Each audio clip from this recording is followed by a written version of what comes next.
Welcome to today's meeting of the Children and Families Overview and Scrutiny Committee. As usual, this meeting is being broadcast live via the County Council's website, and it will also be available for viewing after the meeting. Please note that some officers who are presenting reports will be joining the meeting virtually. Can I please ask that all members and officers have their microphones on mute until they wish to speak or are invited to speak. I have received apologies from Canon Carolyn Lewis and Mr. Neil Lockyer. There are no substitutes today. I would like to welcome our parent governor, Mr. Robert Martin. Mr. Martin, if you'd like to just press your button and just tell us, which parent governor, and you're pleased to be here. Yep, my name is Robert Martin. I'm parent governor of Memphis Special School.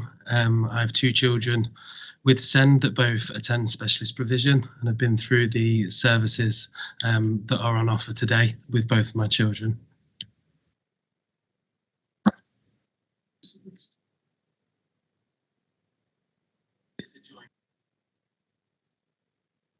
Thank you very much. We now move on to item 1 of the agenda, which is the minutes of the meeting I held on the 7th of September, page 5 in your agenda pack. I propose that the minutes of the meeting held on the 7th of September 2021 are taken as read, confirmed and signed. Is everybody in agreement? Thank you. I have received a question from item 2, questions. I have received a question from Mrs. Sue Whiting, who is present. Would you like to come forward?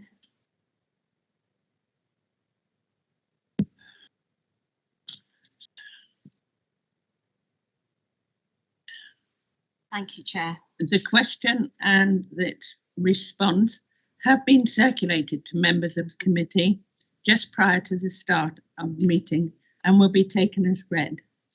I would like to remind members that no discussion is held on these. I would invite Mrs. Whiting to ask a supplementary question if she has one, and I would remind you that your supplementary question should be to clarify the reply you have been given and should not raise any new issues. So, Mrs. Whiting, do you have a supplementary? Yes, I do, Chair. Thank you, Chair. Thank you for the answer to my question.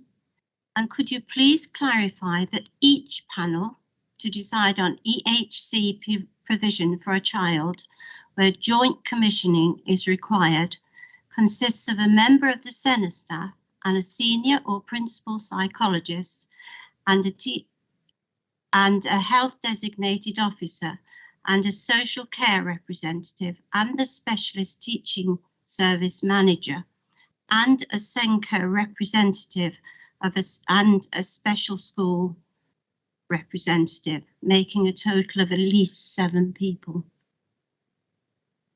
Thank you very much. Jane Moore, Director, did you want to answer that question or would you reply in writing? Yeah, thank you, Chair. And if it's okay, we'll reply in writing because it will require us to go back and have a look at all of the panel's attendance. So we'll reply in writing. Thank you. Thank you. Would that response be circulated to the committee, please? Yes, of course. Yeah. Thank you very much. Thank you, Mrs. Whiting. You're welcome to remain for the rest of the meeting, or if you wish, you can leave. Thank you. Item 3, questions by members under Standing Order 7 brackets 3 and 7.5. I have not received any questions from members. Item 4, items that are urgent elsewhere, to take items that are urgent elsewhere on the committee agenda. I have not been notified of any urgent items. Item 5, declarations of interest in respect of items on the agenda. Does any member have any interest that they wish to declare? Oh, thank you. Declarations of the party whip, item 6. in accordance with Overview and Scrutiny Procedure Rule 16. No. Do any members have any declarations to do with the party whip? I'm not informed of any. Thank you. Presentation of petitions under Standing Order 36. There are no petitions. So we now move on to item 8, which is the first item, which is the engagement of the Council's strategic plan. And that commences on page 13 of your agenda pack. And I believe Ashley Epps, Senior Policy Officer, is attending the meeting to present this report. Thank you. Yeah, thank you, Chair. So the report provides an update on work to refresh the Council's strategic plan and seeks the views of the Children and Families Overview and Scrutiny Committee on the draft plan. A 12-week public consultation on the plan is currently underway and will run until the 21st of January next year. The strategic plan sets out the Council's vision and aspirations for Leicestershire. The current plan, covering 2018 to 2022, was signed off by the Council on the 6th of December 2017. A revised version of that plan, reflecting the Council's declaration of a climate emergency, was then approved on the 8th of July 2020. That plan still covered up to 2022, which has led to the work this year to review and refresh the plan. So the draft plan, covering 2022 to 26, has been developed through engagement with corporate management team members. That's involved a comprehensive review of the Council's performance and the national policy context, along with analysis of the priorities and deliverables set out in existing Council and partnership strategies. The plan is based on 5 strategic outcomes which describe the Council's vision for Leicestershire, and each outcome includes 4 or 5 sub-outcomes which will need to be achieved to deliver the main outcome. As those outcomes are broad and aspirational, reflecting the Council's significant and wide-ranging responsibilities, to provide a clear strategic direction for the Council, the plan also includes specific aims and actions to deliver each outcome over the next 4 years. In addition to the outcomes, aims and actions, the plan also includes a section on enabling services, which highlights the contributions of corporate back office functions like HR, IT, finance to outcome delivery and sustaining good governance. There's a section on the medium-term financial strategy, setting out the Council's aims and actions to maintain a balanced budget, and a section on the strategic change portfolio, setting out the aims and actions of that internal transformation programme. The outcomes in the draft plan are intended to broadly reflect the remits of departments as well as the portfolios of lead members. So, for example, the improving opportunities outcome is very much children and families focused. Successful delivery of the plan will, however, require departments sharing ownership of all of the outcomes, in addition to those outcomes being reflected in all relevant Council plans and strategies. So just briefly, the outcomes are Clean Green Future, which is a new outcome covering our aspirations to tackle climate change, biodiversity loss and unsustainable resource usage. Great Communities is an outcome which covers equality and diversity, community engagement, community resilience, and the enjoyment and preservation of cultural and historical heritage, as well as people supporting each other through volunteering.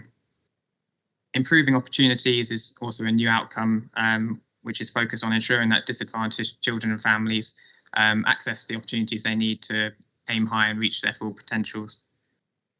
Strong Economy, Transport and Infrastructure is an expanded version of the former Strong Economy outcome that was in the previous plan. So it now obviously includes infrastructure, which covers things like ensuring we have excellent transport connections and digital connectivity, as well as covering our ambitions around housing. And the final outcome is Keeping People Safe and Well, which is a merger of 2 former outcomes related to community safety and well-being. This outcome covers people being safe and well in their daily lives, as well as the Council's safeguarding duties to protect vulnerable people, and ensuring that carers and those with care needs are supported to live active, independent and fulfilling lives. So our progress in monitoring the delivery of each of these outcomes will be monitored by corporate outcome boards, consisting of representatives from each department, in addition to a chair from corporate management team.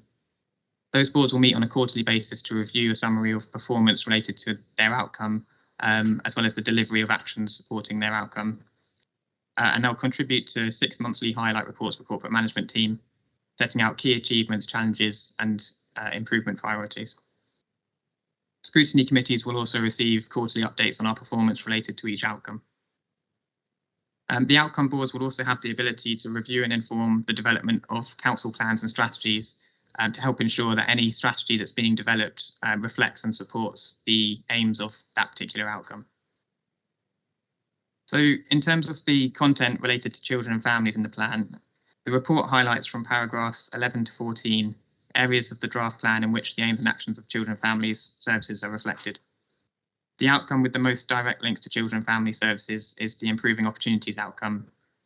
But children and family services also has strong links with the keeping people safe and well outcome, and the aims and actions related to children and family services are also embedded throughout the plan.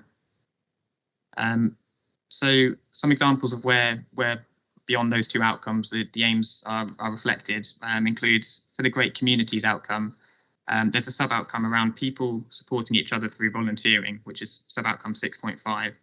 And that includes an aim to develop and maintain a volunteering offer across children's social care services and to support the development of voluntary community and social enterprise sector services which support children, young people and families. The strong economy, transport and infrastructure outcome includes the sub-outcome 8.1, which is ensuring that we have close alignment between skill supply and demand, aims and actions for the council to work with partners to increase opportunities in the labour market for young people. That outcome also includes a sub-outcome 8.4, economic growth delivers increased prosperity for everyone, which is essentially aiming for economic growth to be inclusive and for the benefits of it to be distributed fairly across the county. That includes an aim for growth in gross value added in the local economy to correspond with a reduction in the percentage of children eligible for free school meals. So I won't cover all of the links in improving opportunities, but I'll just pick out a few sub-outcomes to show examples. So for sub-outcome 7.1 of that outcome, which is every child gets the best start in life, we have an aim for services to work in more integrated and collaborative ways. So that's education, care and health to support preschool children and their families. The actions to support that include developing an integrated early years pathway to ensure that vulnerable children are identified and supported early, developing an integrated communication strategy to promote the 1001 Critical Days Children's Manifesto, and joining up how education, health and care report on performance and identify areas needing improvement. The second aim for that sub-outcome is to ensure that staff across healthcare and education are informed. The second aim for that sub-outcome is to ensure that there's an increase in the proportion of young children who achieve a good level of development at foundation stage. So our particular focus in delivering that aim is on narrowing the attainment gap which affects disadvantaged children. So, for example, children from low-income families, poor home environments, children with special educational needs, and care leavers. Actions include supporting families to better understand children's needs and to access free childcare, supporting childcare providers to offer high-quality early education, and protecting and, where possible, strengthening services offered by the council's children and family wellbeing centres.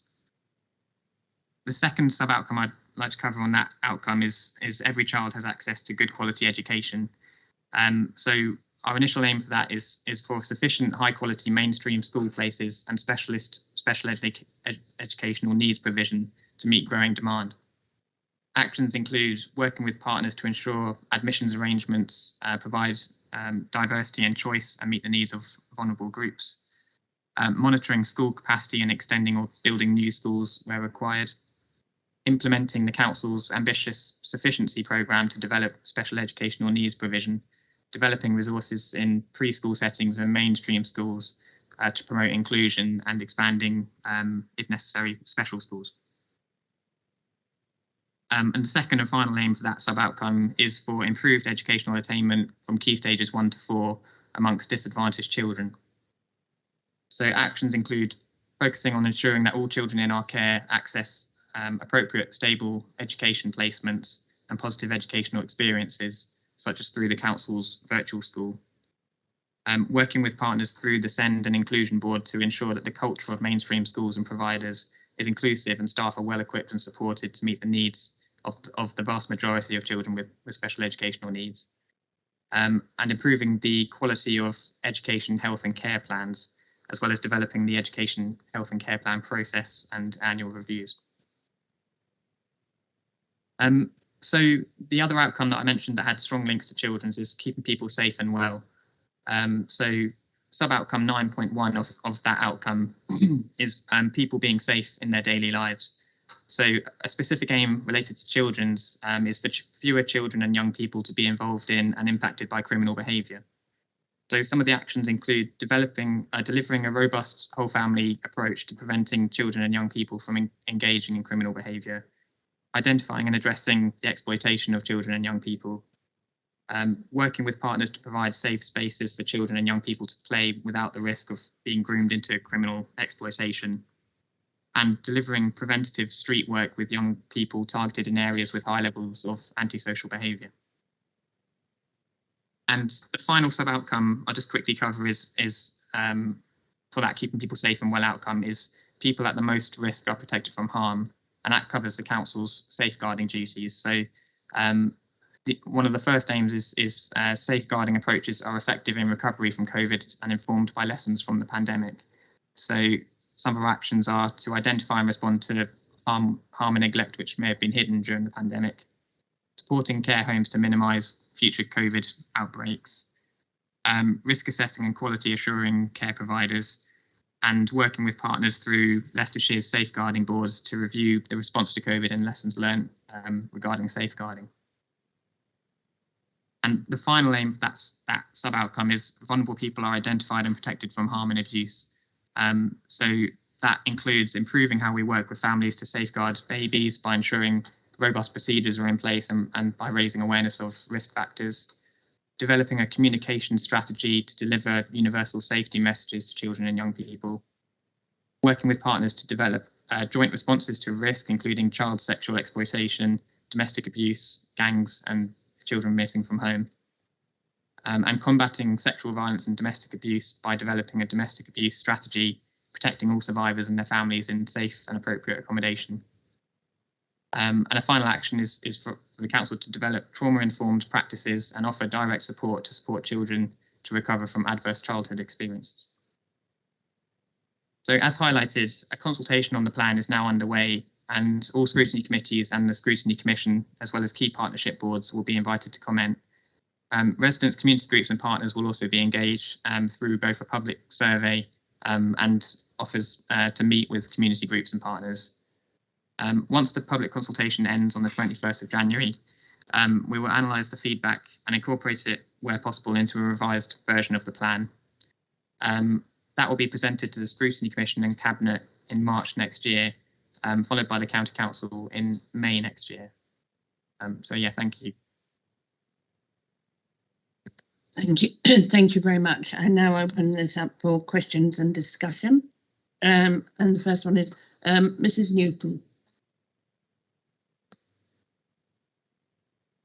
I need this. To some extent, what was missing as I was reading through the reports days ago and this morning was the how, because you put out what you were going to do, but not how you were going to do it. You've actually fleshed out the how, and thank you very much for doing that. And I just wonder, you fleshed it out so well, would it be possible to have that in a written report or a sheet or some sort of statement to us so that we could look at the hows, because it's okay having the plans, but how they're going to be implemented, and also looking at the outcomes, how you're going to achieve those outcomes and how good those outcomes will be for young people. But thank you very much for the comprehensive explanation that you've just given. Thank you, Chair. Mr. Welsh. Thank you, Chair. These questions are probably directed at Jane, really. So in sub-outcomes 7.1, every child gets the best start in life. We say that we will protect and, where possible, strengthen the service provided by our children and family wellbeing centres. I just wondered, what's the view on how we strengthen that service? Does that increase the provision or increase the hours, or what?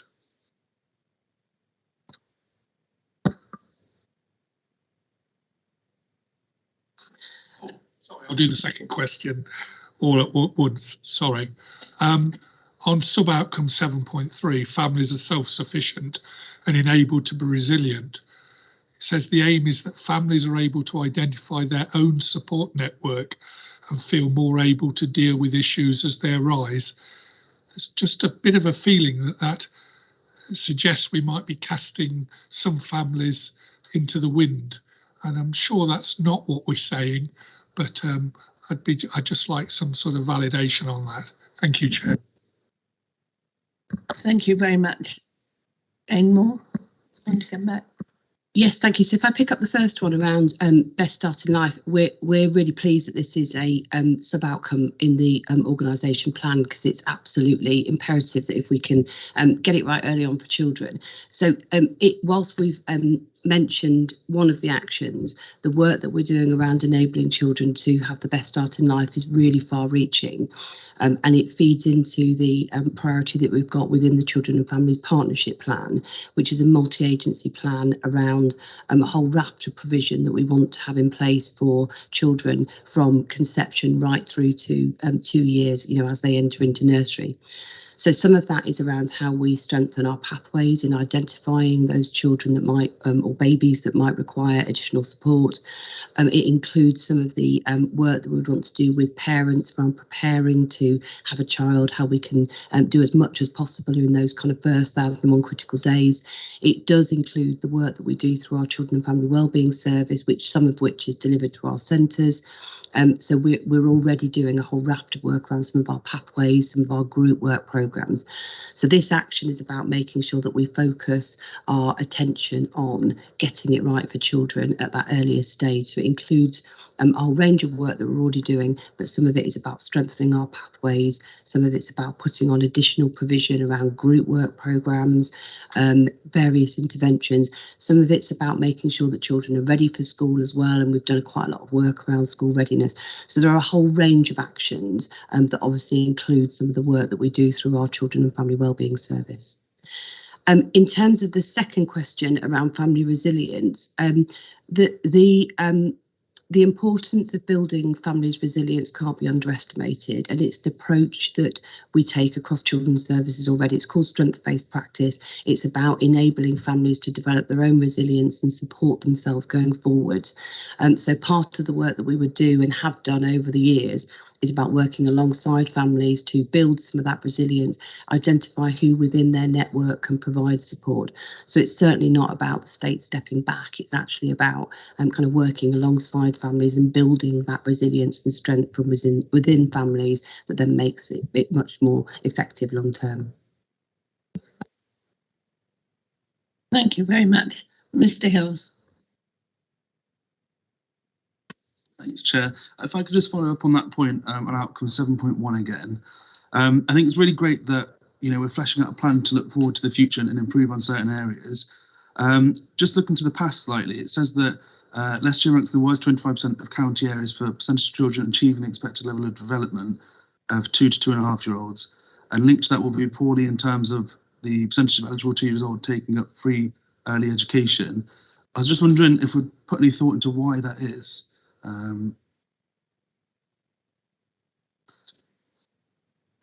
Yeah, I can pick up both of those. So we have been doing quite a lot of work around really understanding what the issues are for our youngest children who live within the county. And we know that our outcomes for 2 to 2.5-year-olds aren't as good as we would want to do. There's a whole variety of reasons, some of which is pandemic linked, and I'll come on to that around the fee uptake. Some of it is around kind of how we're monitoring, certainly how we're targeting children at the earliest phase. I think what's important is what we do with that information in terms of what we know about that cohort of children. So we're using the assessment that's done at 2.5 years to identify those children that would benefit from some additional support, and certainly the parents and carers who would benefit from some additional support, with the aim of ensuring that we're intervening as early as possible, to therefore improve some of the outcomes later on, as well as the work we're doing from conception through to 2 years as well. So really starting to get things intervention in earlier. In terms of fee uptake, members may recall that we've presented previously to you around our really positive fee uptake in Leicestershire. So we were successfully engaging both 2-year-olds and 3-year-olds pre-pandemic in early education provision, and actually we're really proud of our figures. That uptake has dropped.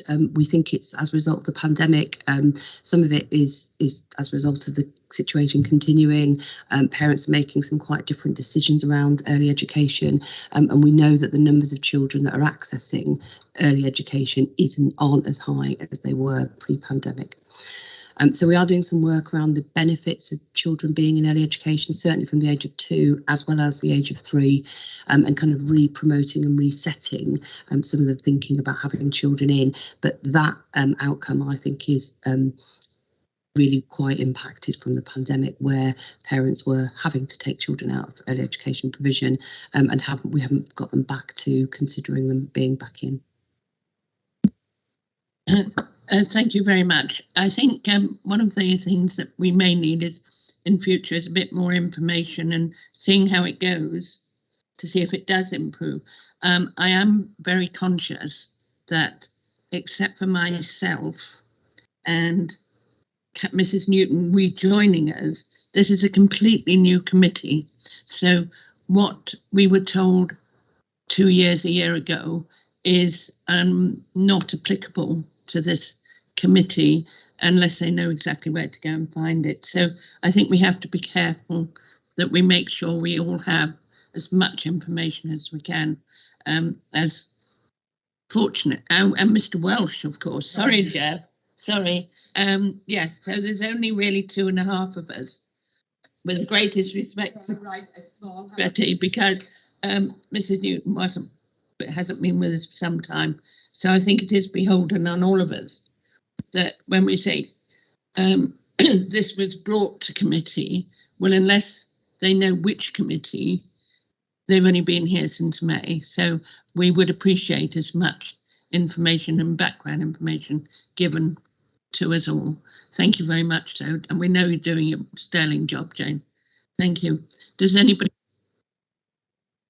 else have anything they would like to raise? Right, if I could get to Mr. Martin and then back to Mrs. Newton. Thank you, Chair. I'd just like to follow up on the sub-outcome 7.2, every child has access to good quality education. The aim is sufficient high quality mainstream school places and specialist SEND provision to meet growing demand. The actions include extending and building new schools where required. I'd just like to ask, what are the plans for that going forward? Are there any available?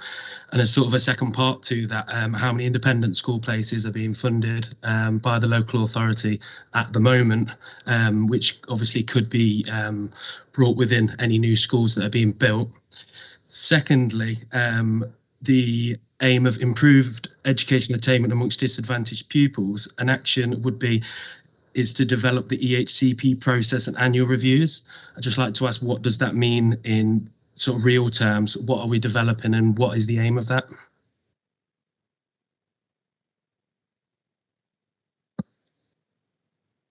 Yeah, so I'll pick up a couple of them, and my assistant director for education and SEND is also on the call, and she'll pick up the last bit around education, the HCP process and annual reviews. In terms of plans for school places, there's 2 elements of it, and forgive me, I won't be able to give you the numbers, but we can provide some more information. I can give you an overview. So we always have a strategy in place around building mainstream school places, so we know how many children we think will come into the system and therefore how many school places, and there's quite a substantial capital programme around the development of mainstream school places, which at the moment kind of spans over 5 years. So and I won't even begin to guess the numbers, but there is a strategy. Alongside that, we do have, and we don't touch on it in huge detail in one of the papers on today's reports, but we do have a strategy around the development of SEND provision. So what we identified a number of years ago is that we didn't currently have enough places in Leicestershire for children who needed to be educated outside mainstream school. So we developed our high needs strategy, which includes a big element of building new provision in-house, and for two reasons really. One is that we want our children to be educated in Leicestershire. We want to develop good quality provision, but secondly, some of the costs of the provision that we were currently accessing are prohibitively high. So our priorities around good outcomes for children. So over the last 3 years, we've invested about 20 million in the building of new SEND provision, and that includes some of the expansion of our specialist nurseries through to expansion of specialist schools, new units attached to mainstream schools, and a couple of new special schools as well. We know we're going to need more, so part of our high needs strategy is continuing to develop some of that based on the need that we've got within the system and that we know coming through. We still use quite a significant number of independent school places. I want to say it's around about 300, but I'll clarify the numbers. We want to have children in provision that can effectively meet their needs. So our absolute goal is making sure that children are placed in provision that can meet their needs. And sometimes that will be provision that is independent of the local authority. Other times it will be provision that is our own. What our ambition is that all provision that is children are placed in are achieving good outcomes for those children. And if that's independent provision, that's fine. But actually our preference would be for us to have more kind of in Leicestershire provision that is governed through our existing mainstream schools or our special schools or other provision as well. So we are continuing to develop and focus on best outcomes for children. And I'll hand over to Paula, who will just give a brief overview about the work that we've done around improving EHCP processes and annual reviews, if that's all right. Thank you, Jane, and hopefully you can hear me clearly. Just with regards to the processes with regards to education healthcare plans, what we have done within the service area and across the broader system is to ensure that we are clear that children's needs are identified as early as possible in a school setting, so that we can ensure that the right support is provided both to the child and to the school and the staff within that setting to ensure that that child is supported appropriately.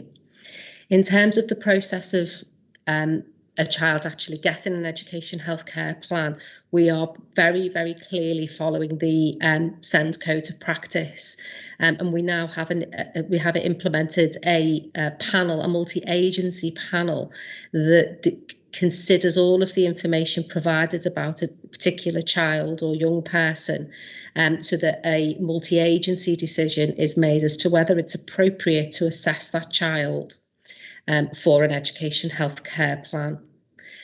What we have improved on significantly over the last 6 months is when we don't agree as a multi-agency panel to assess a child, we refer back to the parent and the school along with additional information for that child. So previously it may have just said, you've not met the threshold for an assessment, and this is your kind of next course of action, i.e. mediation or potentially tribunal. What we do say is what we think should happen now for that child in terms of signposting to other support, or indeed the services within my area supporting the school to enable that child to be supported in a mainstream school where it's appropriate. So what that has led to is much more consistent decision making for children and young people. Decisions are now made at a panel, multi-agency level rather than individual officer level. So hopefully that kind of clarifies that point. Thank you. Thank you very much. Can I just ask one small follow-up question? Is that okay? Yeah. Just on the panel making the decisions about agreement to assess, does that solely be based on the Children and Families Act of a child may or has a SEND, or is it to do with what school have or have not done with that child previously? It's a combination of both of those. So if you look at the code of practice, it clearly sets out that yes, we should assess if the child may or does have a special educational need, but also ensure that all of the things that to support that child previously have been put in place and have been put in place of a sufficient quality as well, and that the resources available to support that child have been used appropriately as well. So that is within the power of the local authority and its partners. Thank you. Thank you very much, Jane and Paula. Mrs. Newton. Thank you very much. I just didn't want us to lose sight of the how we're going to do it. And I think this is sort of something that's a bit lacking in the report, a bit more, this is what we need to do and this is how we will do it. So I just would wonder if you take on in future that how you will do it. If you take, for example, the section on SEND, I think that section in particular needs to be more robust, and I think I said something similar earlier, of how you will achieve the desired outcomes so that it can be measured, basically. Thank you very much, Chair. Right. Thank you very much, everybody, and thank you very much, Ashley, for coming and presenting it to us. I don't see any more hands around, so we'll now move on to item 9 on our agenda, which is for defining children and family services for the future, and it's 67 on your agenda pack. It starts, and I think this is being presented by Jane. Again, thank you. Thank you, Chair. So the purpose of this report is to advise the committee on the progress around the Defining Children's Services for the Future programme and the work that we're doing alongside Newton Europe as our delivery partners. So just by way of background, the Children and Families Department does face significant challenges due to increased growth and demand on its services, and the County Council as a whole is operating in an extremely challenging financial environment. So the position in 2021 was severely impacted and affected by COVID-19, and the ongoing financial impact of that really is unclear at present. The growth within children's services is mainly due to pressures on our budget around placement for children, and also some of the difficulties we're experiencing around staffing and continued use and need to use of agency social workers. The Children and Families Department is required to make a number of savings, and in order to support us with this, as you know, we have engaged Newton Europe as a partner. Newton Europe did undertake a diagnostic for us where they went in and had a really deep look at the department and identified an initial list of potential change opportunities. There were 11 opportunities that were recommended from that list for further work, and they fell into 4 main themes. The first theme was around a greater focus around earlier interventions and preventing the level of need from escalating. The second was around ensuring that the interventions that we do deliver are delivered in a timely way and as part of the young person's journey.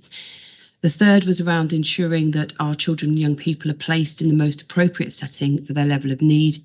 And the final area or final theme was around ensuring that children and young people with disabilities are supported to achieve greater levels of independence. And we've included some more detail of those themes in the attachment you have at Appendix 1.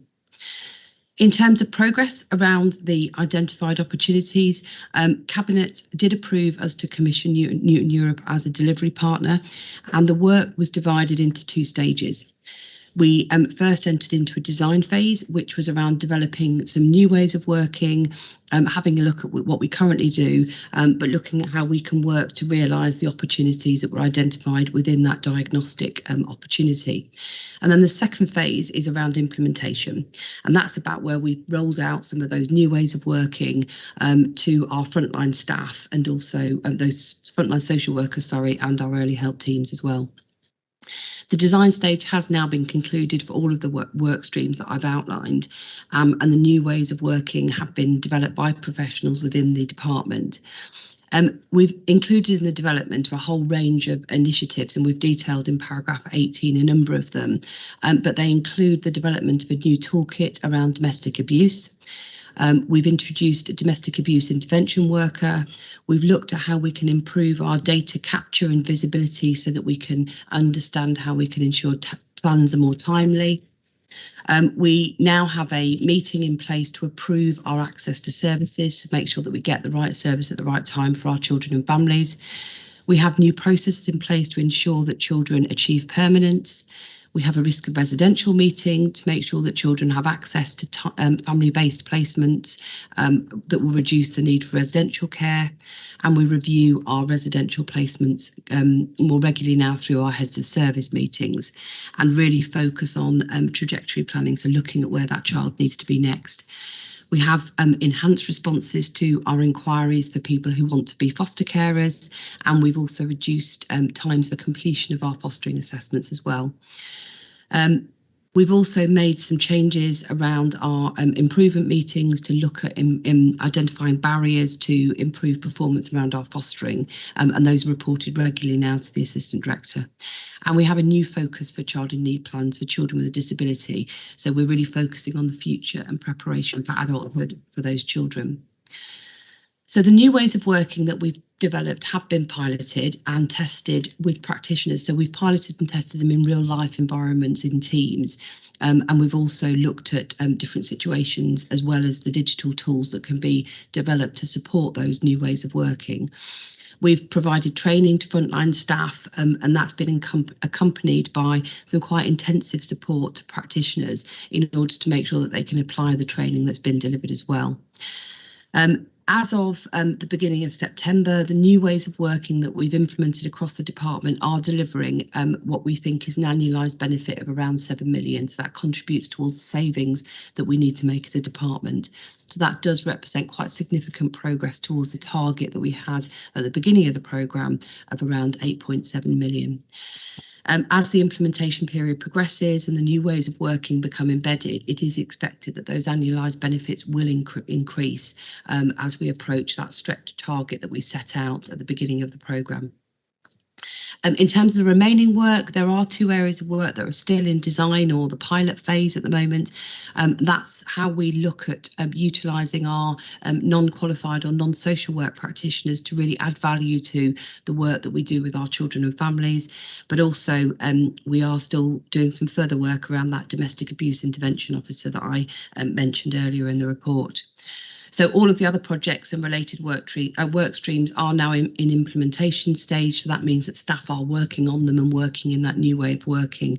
And we're focusing now on how we make sure that what we're doing is sustainable and we can evidence that sustainability and move our new ways of working into business as usual. Thank you. Thank you very much. Does anybody have any comment? Mr. Welsh. 2 questions then. So the first one is, do you think we're still on target for the 13 million savings that was originally talked about? Secondly, what's your view of the implementation stage? Are you comfortable that it benefits children of Leicestershire? And are you happy with the rollout of the programme to date? So if I pick up the first one, yes, we're confident that we're going to meet the savings target. And just by way of reminder, the savings targets that we set within the programme were around reducing the growth that we had set out. So these aren't cuts to services. This is about doing things differently for children and families, which reduces the need or the demand that we'd projected. So it's a really important difference because it then links to the second part of the question. The entire programme is set up to focus on the needs of children and families, and we're really pleased with the way in which our colleagues in Europe have supported that. So that this programme is about children and families. It's about developing services that are better for children and families. So in terms of the implementation stage, yes, I'm confident that the focus has been around benefits for children and families. Some of that's about how we deliver our interventions. Some of it's about having more foster carers to care for our children and families. Some of it's about how we make sure that we don't have drift and delay within the services that we deliver. And some of it's about making sure that we deliver services at the right time. So the entire programme has been focused on what's best for children. And as a result of that has led to what we're now seeing through the results, an impact on demand as well. So yeah, really confident. In terms of the question around, am I happy with the rollout? Yes, I am. I think the programme has exceeded my expectations, both in terms of the partnership work with Newton and the way in which they've worked with us as a department. They've engaged staff. Staff have really bought into the change and understand the need for change. I was hugely confident that staff within the department would perform well. I know staff across the department well, but actually they've exceeded expectations as well. They've engaged amazingly in the work. They've come up with some really innovative ideas about working. They worked really hard over this last 12 months. So really proud of the department and proud of the way that they've kind of gripped this programme with an absolute eye on best outcomes for children. Thank you very much. Has anybody else got any points they'd like to raise? No? Well, I'd like to thank you very much for the report. And also, if you would like, as always, thank all the staff in your department for all the work they do, and particularly through this last 18 months of amazing stress and things, but they've really risen to take it all up. Thank you. Right, I have no more on that one, so we move on to item 10, which is the written statement of action and high needs block development. I think this is Paula. It is. Through this. Thank you very much, Paula. Thank you, Chair. So the purpose of this report then is to provide a couple of updates, really. One on the progress being made against our written statement of action following the inspection in February 2020, as well as some progress reporting against the High Needs Development Programme. So just starting with the written statement of action, you'll be aware that Ofsted and the Care Quality Commission conducted the joint area inspection in Leicestershire between the 3rd and 7th of February in 2020. And the purpose of that was to judge the effectiveness of the local area in implementing the special educational needs and disability reforms that were outlined in the Family and Children's Act. Following that inspection and some delays for reasons that we're all aware of, we received the report on the 15th of May. And this was published in accordance with the Children's Act, also joint area reviews. The written statement of action was determined and required because of two areas of significant weakness in the local area's practice. Those, as you know, were identified as the absence of a clearly defined joint commissioning strategy and the significant weakness in the quality of education and healthcare plans, which included the drawing up of the plans, some inaccuracies within plans reflecting the needs of children and young people, and the absence of consistent good quality outcomes in plans. So the strategy then developed by Leicester, Leicestershire and Rutland councils and the clinical commissioning group for the local area with regards to joint commission has had its final sign-off and is now being implemented and is available in the public domain. The strategy contains a high-level vision for joint commissioning in that it states that the local areas will work together to improve the outcomes for children and young people with SEND, and there is a set of priorities to focus that joint work over the coming 3 years, and there are clearly defined smart actions associated with that strategy. So just for the purposes of update, some of the key areas within that strategy and also that were highlighted within the inspection report was the neurodevelopmental pathway. The mandate for the development of this pathway has included the recognition for the need to progress improvements across the whole of the local area. particularly for those children and young people with known or suspected ASD or ADHD disorders. The ND pathway is a priority across Leicestershire, Leicester and Rutland, and is one of the key priorities within the strategy. I'm pleased to report that that delivery model has now been developed across the 3 areas and is being presented across the partnership in the various governance arrangements, and has been agreed by the Neurodevelopmental Programme Board. We'll present to the future committee some of the timescales for full implementation of that pathway. In terms of improvement of education, health and care plans, we've previously reported the introduction of a quality assurance and learning framework. And a key feature of that is the auditing of education healthcare plans from a multi-agency perspective. The time of writing this report, we'd undertaken 6 audits, and since the report was written, a 7th audit has been undertaken. And there has been audits of the whole of education healthcare plans, but also thematic audits relating to health, social care and education advice. This is a very well embedded process now, and audits are allowing us to focus on key areas for improvement. The implementation of recommendations following audits are monitored at individual team and service level, as well as at a strategic level across the partnership through the SEND and Inclusion Board. We are now starting to capture voice of parents and carers with regards to the quality of plans, and they are starting to report an improvement in these plans. A recent parent carer survey called Make Your Voice Count asked parents and carers for their opinions on outcomes within their plans. 48% felt that they were clear. This is obviously, our ambition is for obviously that to be much higher, but this is an improvement and is providing a very strong baseline for further improvement. And our current focus is on improving the writing of smart outcomes across health, social care and education. Just in terms of the high needs programme that was agreed by Cabinet in 2018, the committee will be aware that there have been several reports updating on progress, and we just wanted to highlight some of the key developments that are contained within the report in front of you.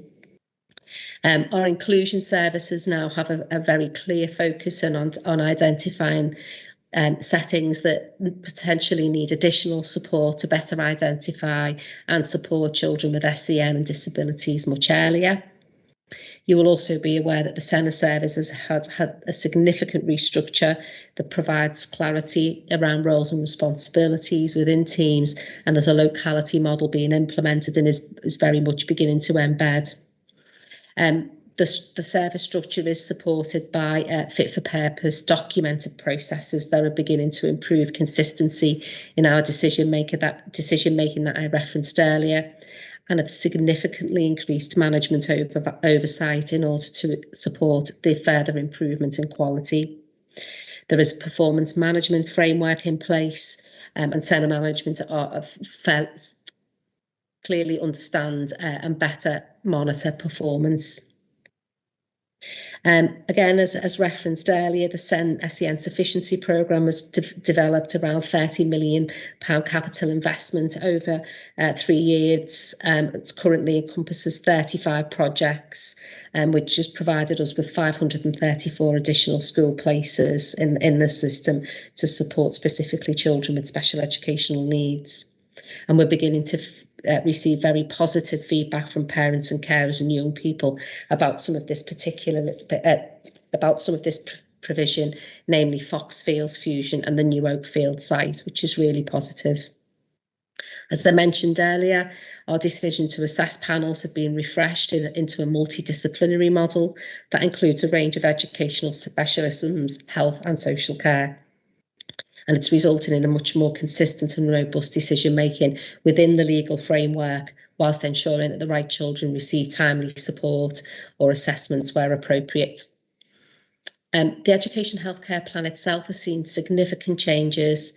It now allows for things such as personal budgets and health and social care input to be improved and overseen. And as we mentioned earlier, those plans are being audited by a variety of experts through the quality assurance framework. Just in terms of next steps, specifically with regards to the written statement of action, the Send and Inclusion Board will continue to monitor all of the actions contained within that.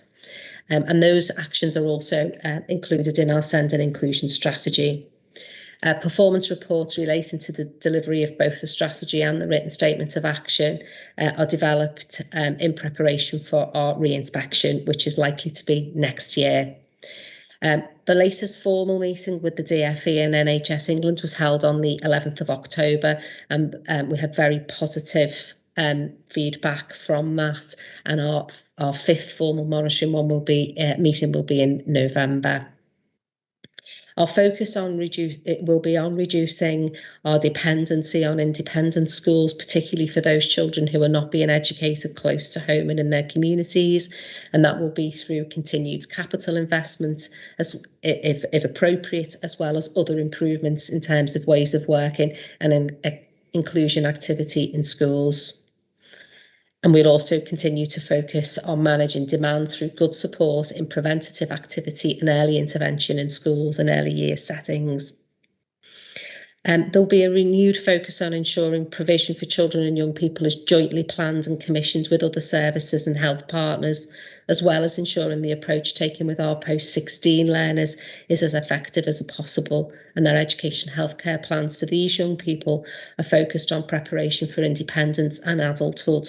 So very much linking into the work that Jane has just referred to, that we've been working with our partners in Newton Europe on. Thank you, Chair. I'm happy to take any questions.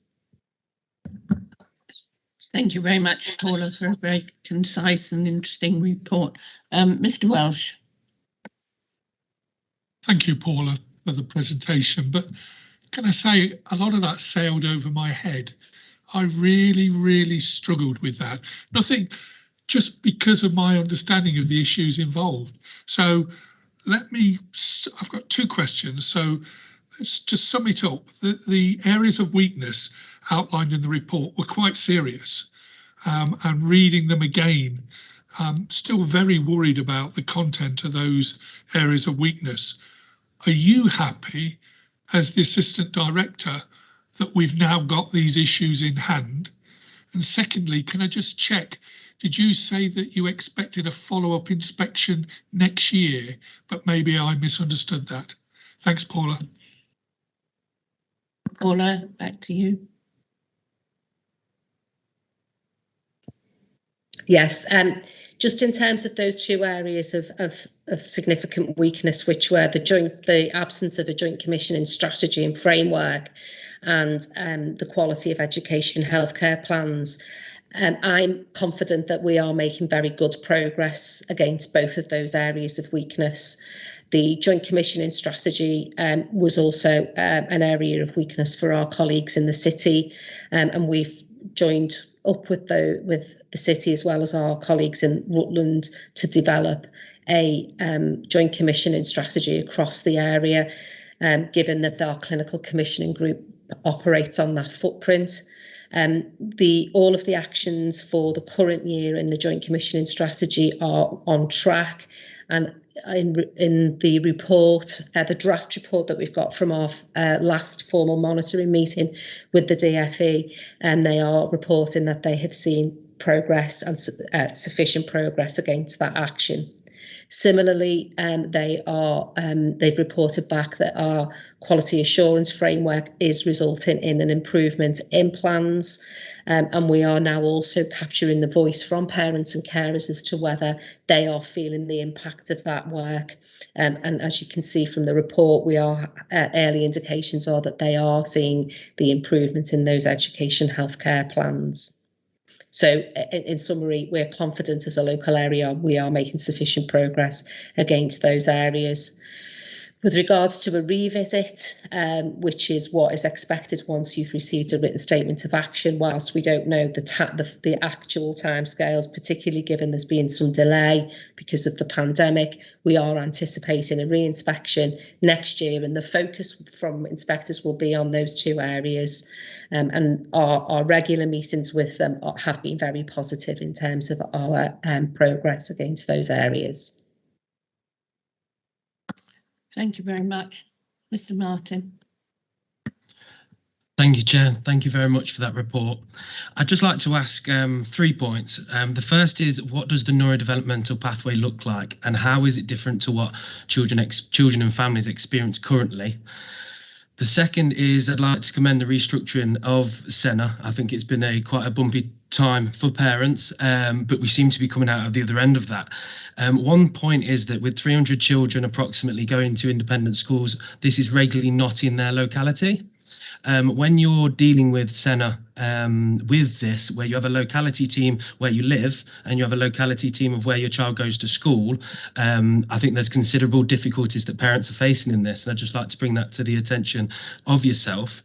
The third point is quite a worrying point is that annual reviews are now being undertaken more consistently by the service.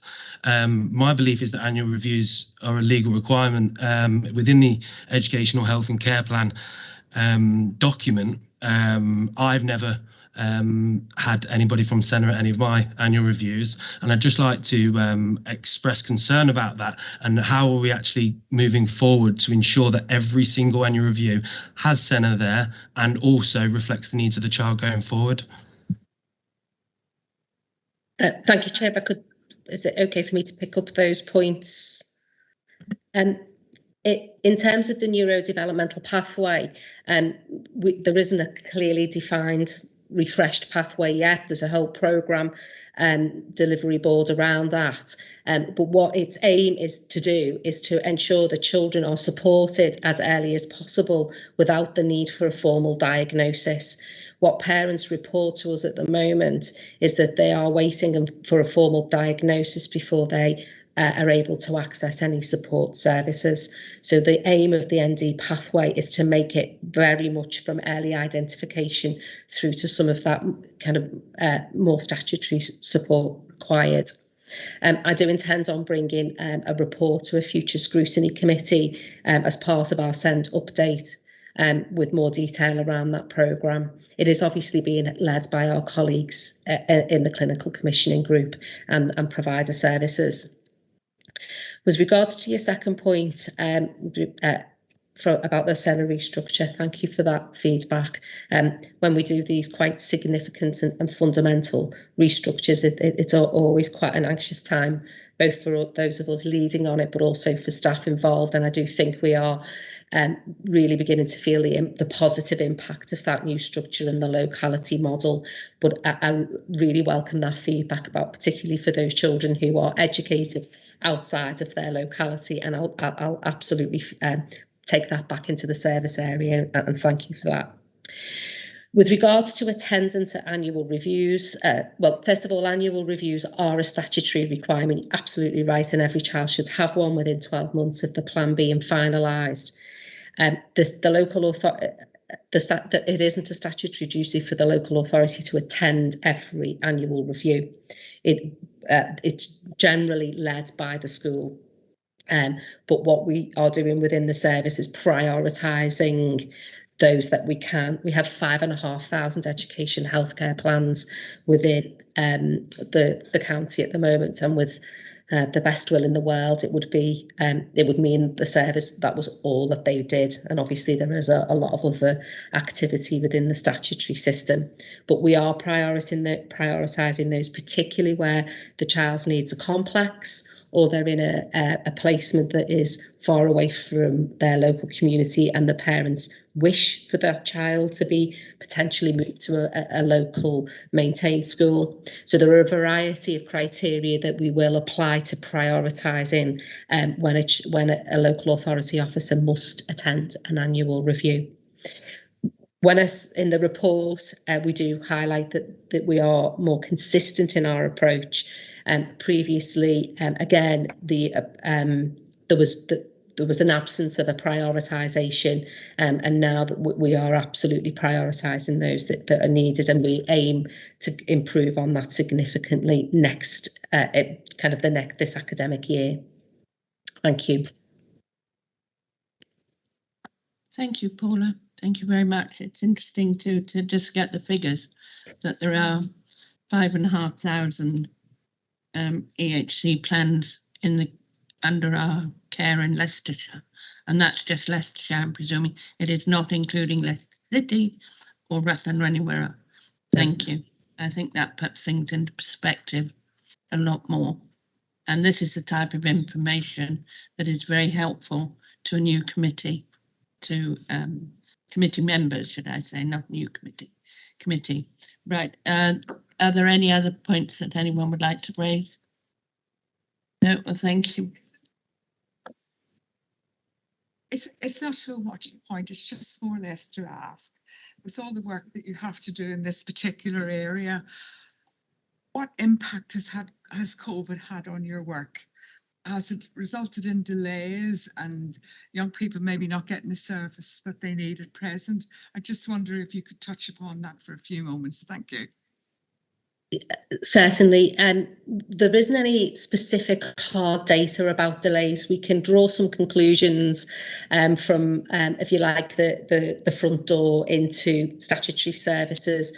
We did see a significant, well, probably not significant, but we did see a dip in our seasonal data of referrals for assessments during the pandemic, at the height of the pandemic, should we say, when children weren't always able to attend school. But I think that is a fair assumption to make. We anticipated, therefore, particularly at the beginning of this academic year, we did anticipate we may see an increase in requests for assessment.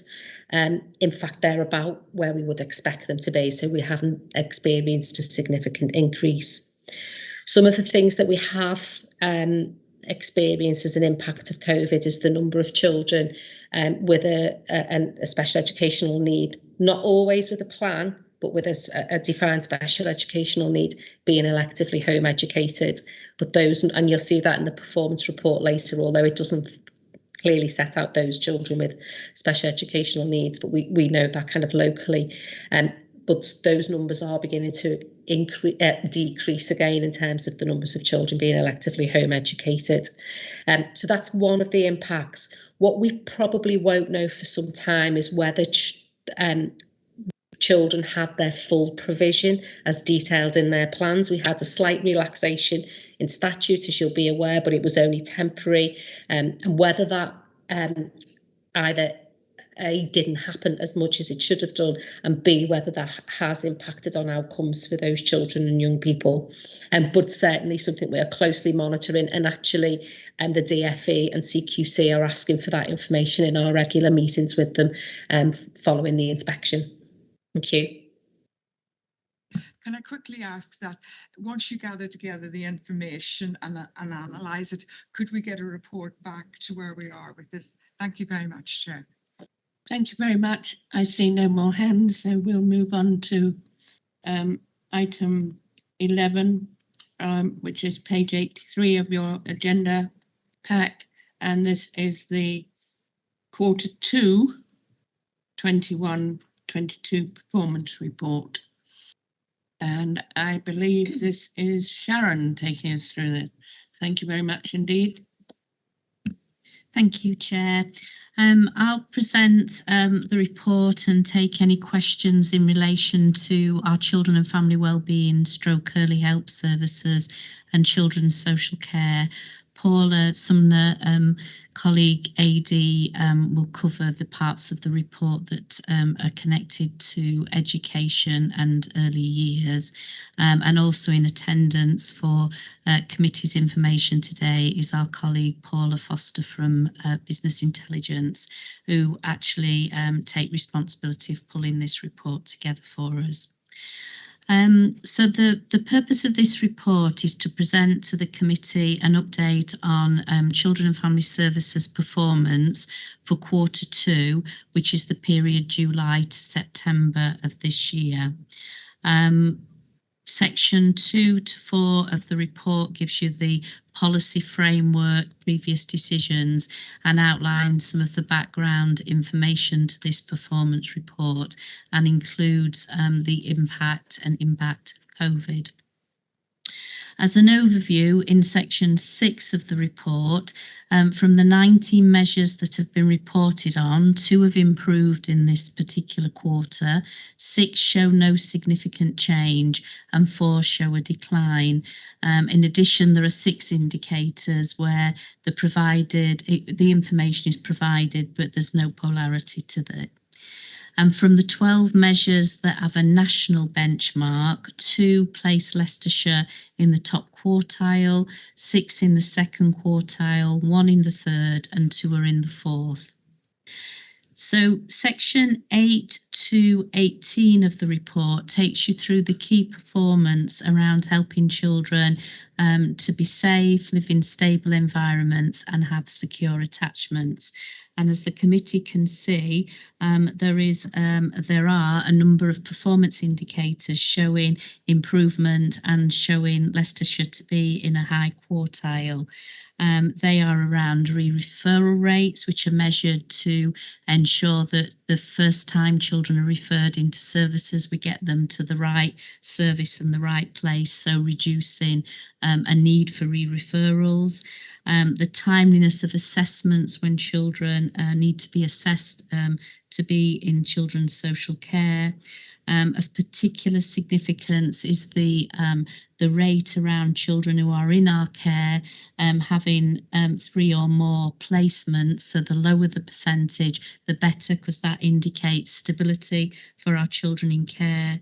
We continue to perform well around all the performance indicators for our care leavers. The key area within that section that remains a focus of our work are those children requiring or being placed on a child protection plan for a second or subsequent period of time. That's something that those that have been on the committee for some time will know has been a focus of work over a number of years, and has seen improved performance, but over the last 18 months, that number has risen. To put into some perspective, in quarter 2, that equated to 47 children. And to give information, we had at that time 482 children who were subject to a child protection plan. That doesn't mean that it's not significant for the repeat child protection planning. It's just to give you the perspective of the numbers of children that are involved. We continue to have a key focus to audit those children becoming subject to plans for a subsequent time. Our data shows us that for majority of those children, there is a significant period in between those planning times. They predominantly are children who live within households where domestic abuse, parental mental health, and parental substance misuse are key indicators.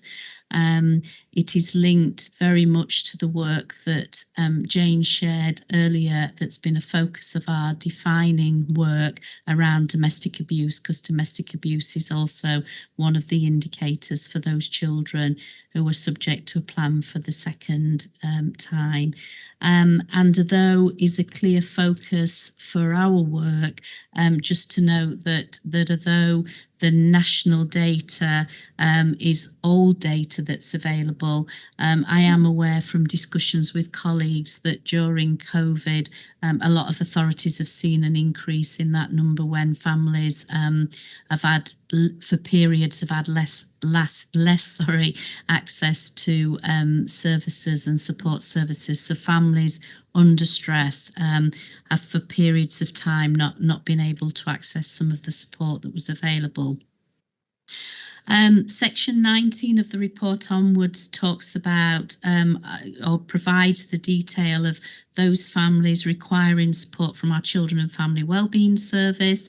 And although the numbers of individuals referred into that service and worked during Q4 reduced from the previous quarter, overall for the year, we have seen more than doubling of the numbers of families that are referred into that service. So I would want to bring the committee's attention to that information.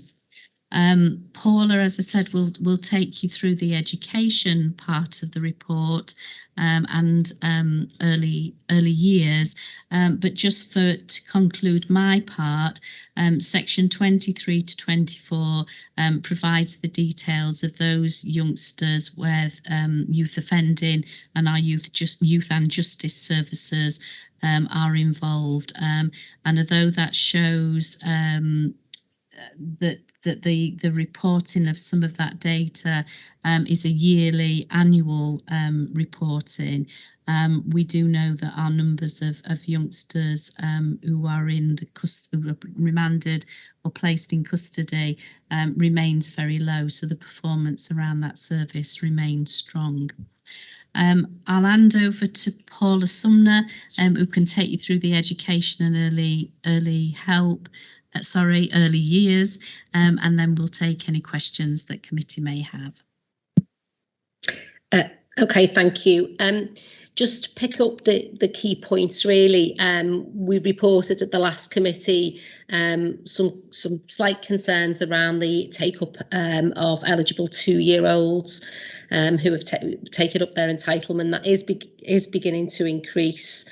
It's gone up by just over 5% since the last reporting period, and is starting to come more in line with regional averages. We've seen a very slight decrease, 0.1% of eligible 3-year-olds, but again, that those are in line with averages. Again, just as reported previously, no full school inspections taking place during the period and the run up to this report, but they have now resumed since being suspended. So we will start to be able to report on those in future performance reports. As I mentioned earlier, we are still reporting higher levels of electively home educated young people than in previous years, but that has come down slightly. Some of that may be to do with children leaving their statutory school age during the summer, but again, it is a national issue following that kind of period of enforced homeschooling and some parents and carers opting to continue with that home education as a lifestyle choice. But again, one that we are monitoring very closely and will continue to report to the committee. Slight improvement on our NEET data as well since the last reporting period.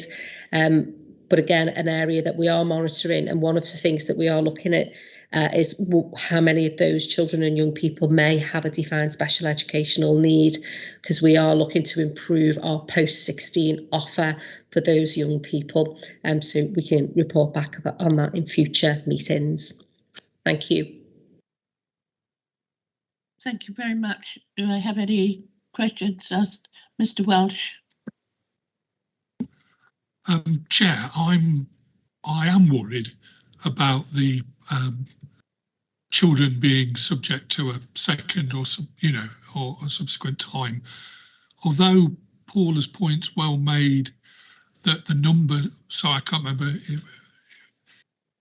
who made the point that the numbers within that are still relatively low, it's still wasteful, and I still think we need to wonder whether we're closing down previous plans properly. So I suggest, Chair, that at a future Children's Social Care Panel, we do a little bit of in-depth work on this and look back historically at what's happened over the last, 4 or 5 years in terms of the figures, so we can understand where we are now.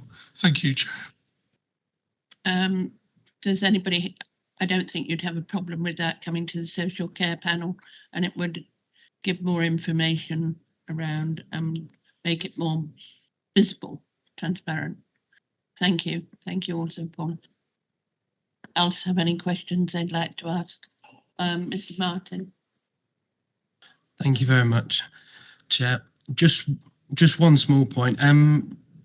Point 20, the Children and Family Service Department plan states the intervention to support more young children in mainstream Leicestershire schools by increasing the number of children effectively supported by SEND support and decreasing the number of cases which need an EHCP. I don't quite understand that point, because you can have an EHCP in a mainstream school. So by trying to reduce EHCPs doesn't in any way change the amount of people that are supported in a mainstream setting. I'm just looking for a clarification on that logic, please. I can respond. I can respond to that point if that's okay, Chair. I think it's probably just how that's being phrased. What parents report to us is that they feel, and to quote, that they need to fight in order to get the provision, and often that is felt that they need to do that through getting an education healthcare plan, going through an assessment. It also links to things like the neurodevelopmental pathway that we referred to earlier.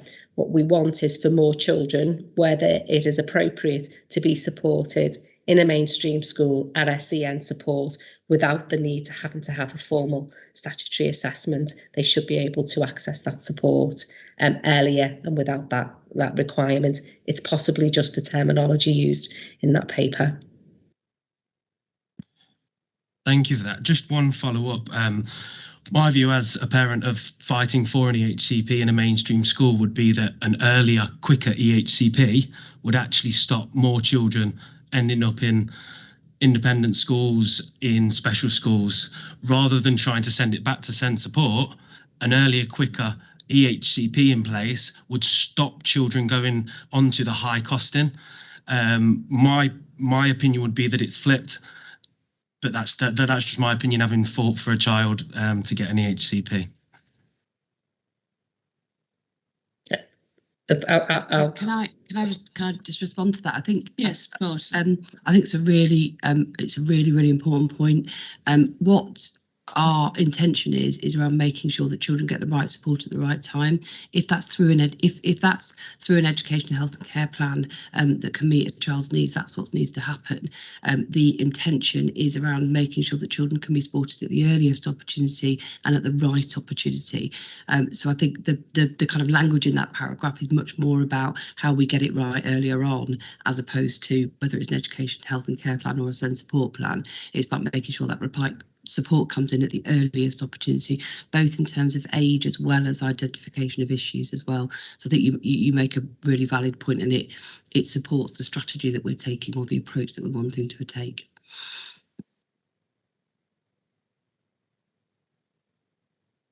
Well, thank you very much. Thank you. And Gemma has made a note for the item to come forward to the Children's Social Care Panel.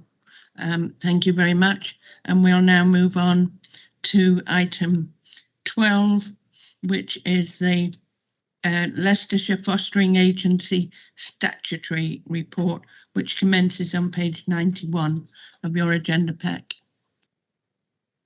And who's taking us through this? Sharon and Kelda. Thank you. Thank you, Chair. Yeah, I will present the report. Kelda can't be here today, but Joss Longman, who's the service manager, is on the call and will be happy to support with any of the questions of the detail of the report. So I'm really pleased to present to the committee our annual report showing the activity for fostering agency between March 2020 and March 21. Section 2 to 3 of the report emphasises that Leicestershire is responsible for the local authority fostering agency and undertakes all statutory responsibilities relating to fostering. And Section 3 explains the national minimum standards under which we perform and are measured for fostering. Section 4 takes you through the information that the service operates within a very competitive market, both competing with independent and private fostering agencies, but also other local authorities. And as such, set very ambitious priorities and targets for the period under which this report is providing detail. So they were around increasing Leicestershire's share of mainstream foster carers. So they are our general foster carers and as anybody that applies to be a foster carer of a non-family or related significant child. Increasing the number of kinship carers, so they are carers that apply to be foster carers for a specific child or children for whom they've got a significant and or special relationship. Increasing the number of supported lodgings providers. So we have a number of carers who provide that additional support that some of our older young people in care who are preparing for independence require, but they don't require the full care and support that a foster family would give them. And we also have ambitious priorities around ensuring that our carers are supported and trained to provide the best possible care that they can for our children. Section 5 of the report takes you through the different teams that make up the fostering agency and fostering service and gives a brief outline of what some of those teams do. There have been a number of achievements that are outlined in detail in the annual report that have been delivered by the fostering agency. We've seen really good placement stability being maintained and particularly impressive and pleased that that has been maintained during COVID-19. So the retention of our foster carers and the commitment of our foster carers to our children living through very, very difficult times, albeit times that the rest of the country dealt with, these were children that were having limited contact and links to many of their birth families at that time. So that is a real credit to the quality of our foster carers and the staff who support them.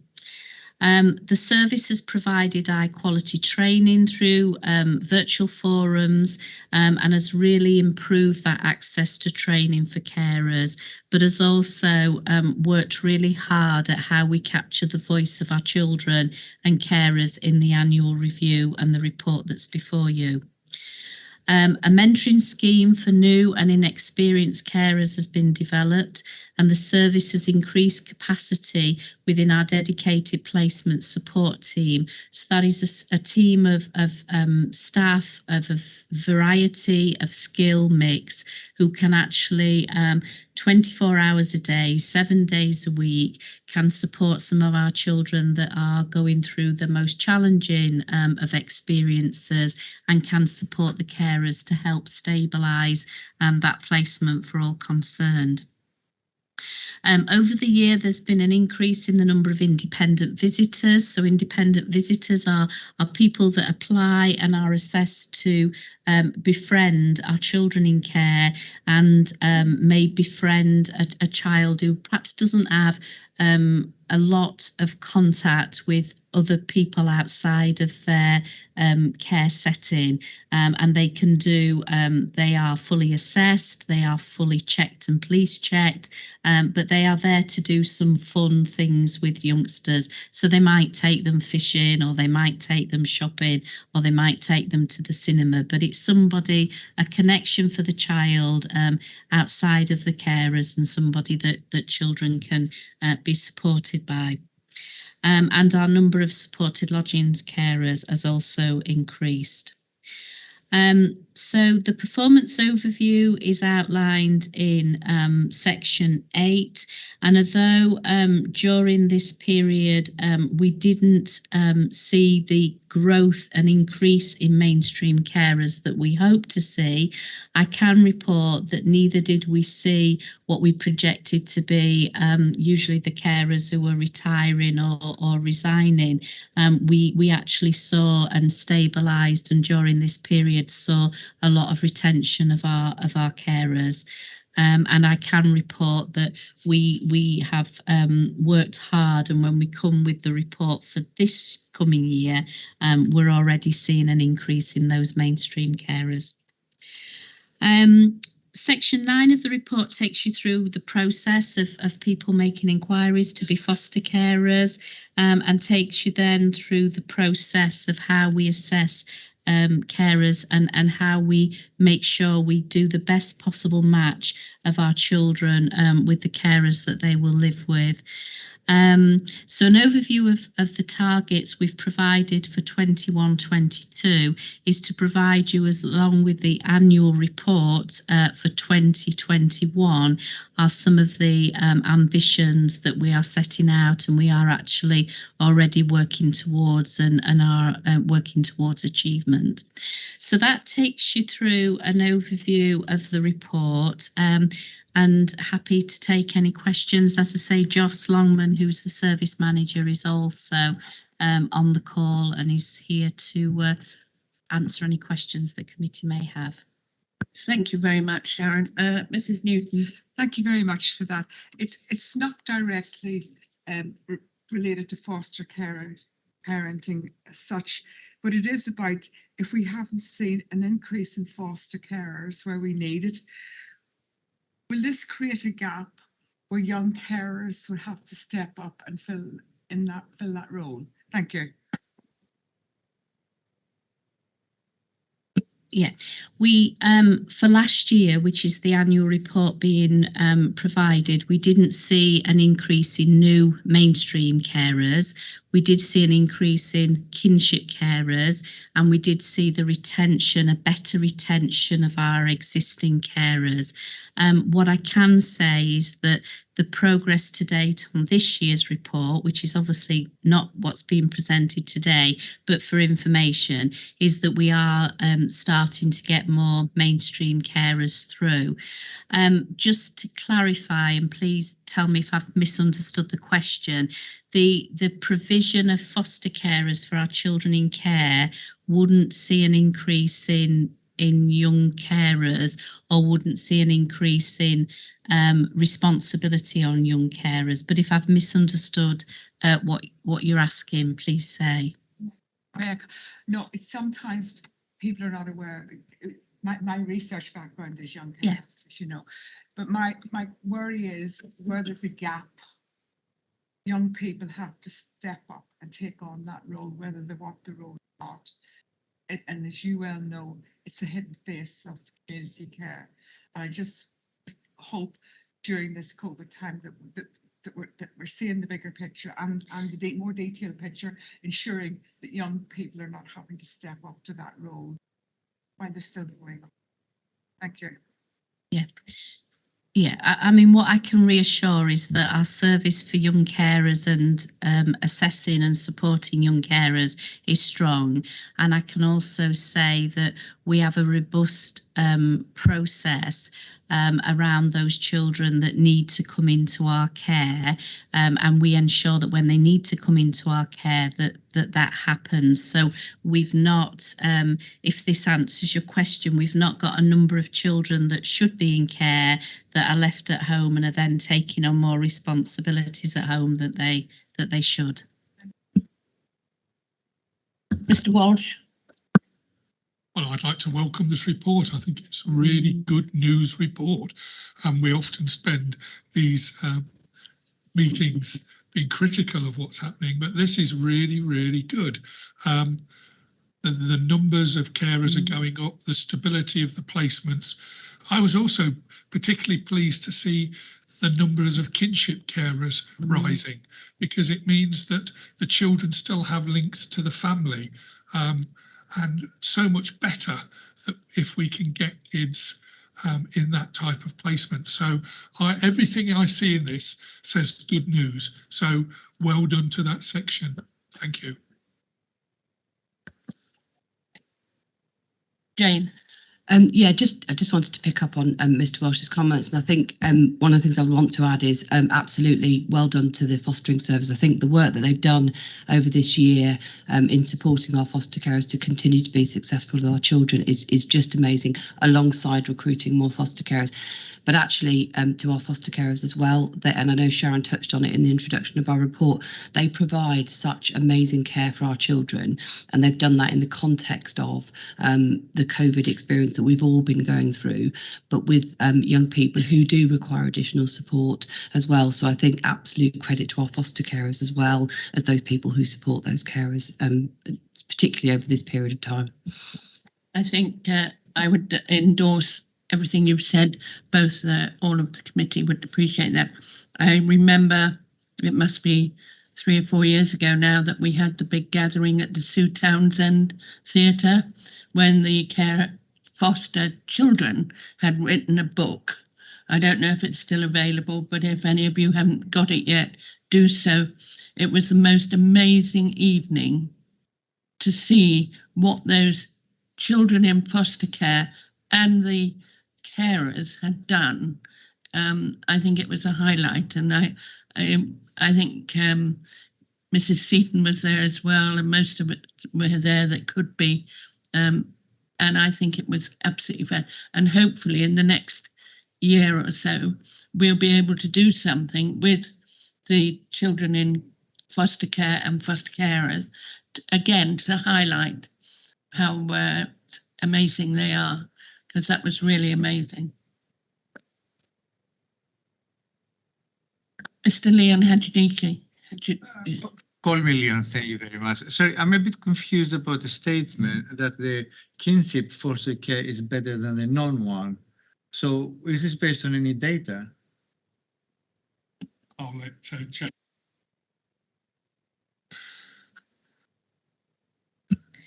Yeah, I don't think we'd say that either are better generally. What we'd say is that the availability of both of them to meet the needs of our individual needs of our children is what we look for.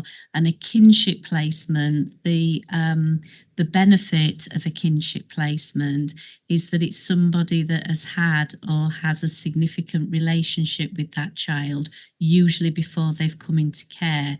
So the circumstances require the local authority still to go to court and take and share parental responsibility for the child, but they are children that may have a grandparent, they may have an aunt, they may have an older sibling, they may have a significant family friend who's been around for them, that knows them, knows their history, and they come forward and offer to be approved as a foster carer for the child.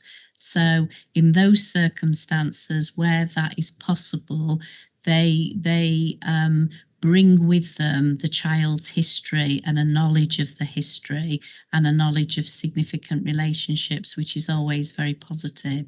But that doesn't take away, for some children, that link to a family or an extended family member might not be right for them.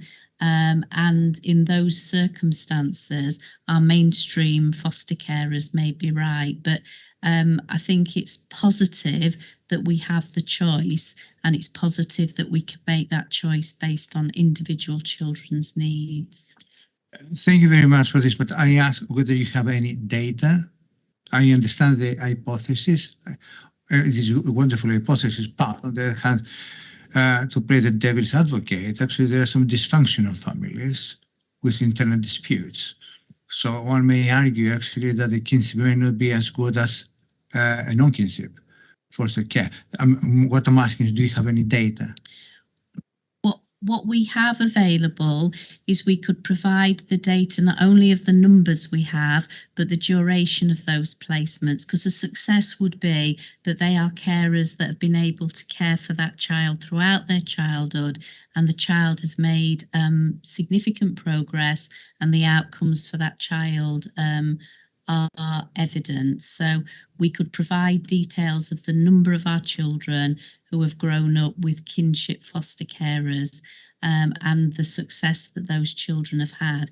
And just to reassure, the kinship carers go through a full fostering assessment, and they go through an approval panel, and they are reviewed in the same way that our mainstream foster carers are, and there is an expectation that they participate and take up training and support. So the responsibilities on them as carers are as they are on our mainstream carers. Thank you very much. Mr. Martin. Thank you very much, Chair. Just to follow up on that point, my belief is that the child is already in the care of a kinship carer as the assessment process is ongoing. Is that correct? Not always, sometimes. So if a child needs to leave their family, if we believe for assessed reasons that they can't be cared for safely within their family, we would hold a family network meeting, and as part of that process we would look at who's around, who's significant for the child, and who, if necessary, could come forward to care for them. We would then do an assessment. So there's an immediate initial assessment, and if they look as if they could meet that child's needs, we would then move on to a full assessment. If that initial assessment is positive, we do try to place the children there while we do the full assessment. But there are also occasions where actually the child may come into our care and be with a mainstream carer, and then during the period of those proceedings, somebody comes forward who asks to be assessed. And in those circumstances, we would complete the assessment and take it to panel before we move the child, because we try not to have too many changes for the child. Obviously, the initial assessment isn't as robust as a full assessment of some. If I wanted to, be a foster carer. Sorry.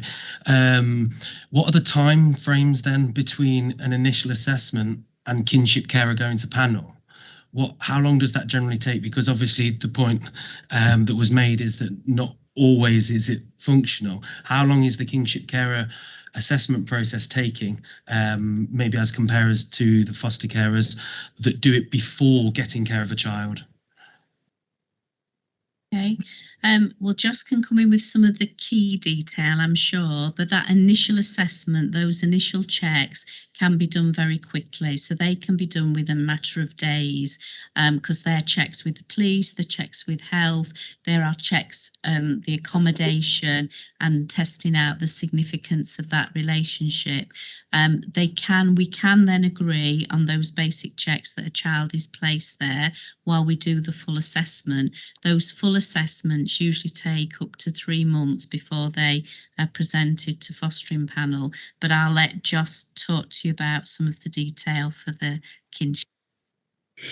Good afternoon, everybody. So in terms of, let me just turn my camera on as well. So in terms of the timeframes, how they differentiate between a mainstream foster placement, which is where it's a stranger coming forward to be assessed to look after a child that's not known to them, we aim to get those to panel within 18 weeks, and within a kinship placement, then by the time that they've been to panel, it's 16 weeks. So it is still that same level of oversight and scrutiny and the assessment process.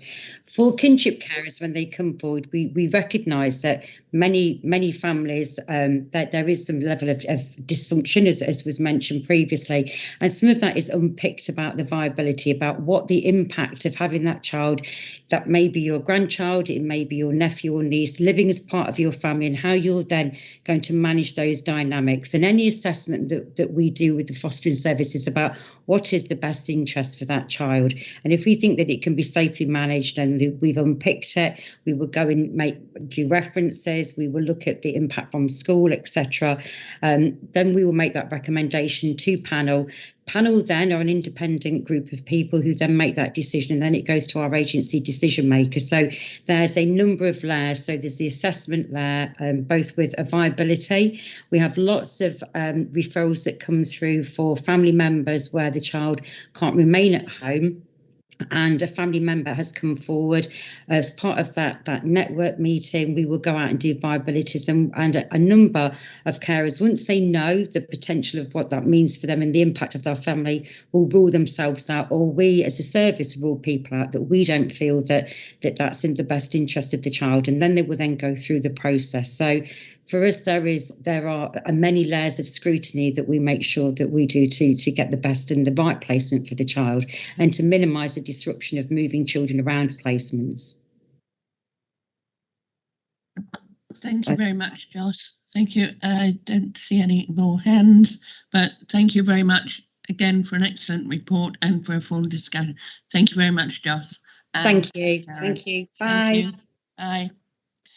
Right, we now move on to item 13, which is the Leicestershire Adoption Agency Statutory Report.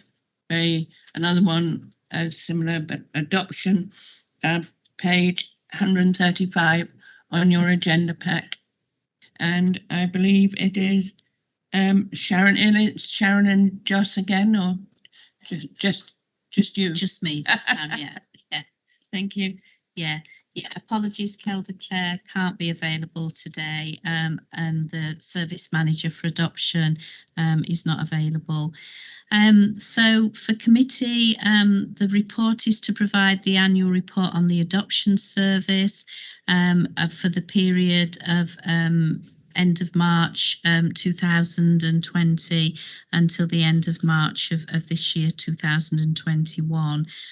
Section 2 onwards in the report outlines the minimum standards that all adoption agencies are required to fulfil, and that includes the presentation of an annual report. So in Leicestershire, the fostering and adoption service used to be one team, one service, but we made the decision in July of 2019 that the needs of the two parts of the service and to develop the services we needed required us to have two service managers. So adoption and permanent services, which is what we refer to them as in Leicestershire, provide a service to birth parents where a child has been removed from their care and placed from adoption.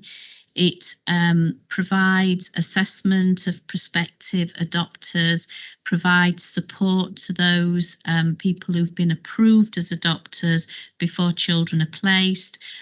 We are involved in the matching of children with those carers, and we are involved in providing post-adoption support to those carers and children.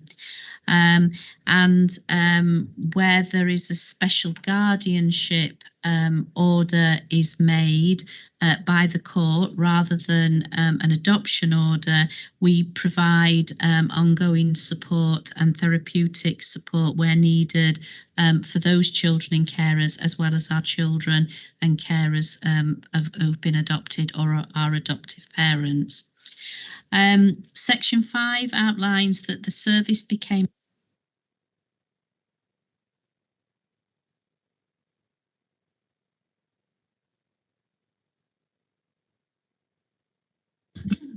Sorry, don't know what happened there. Sorry.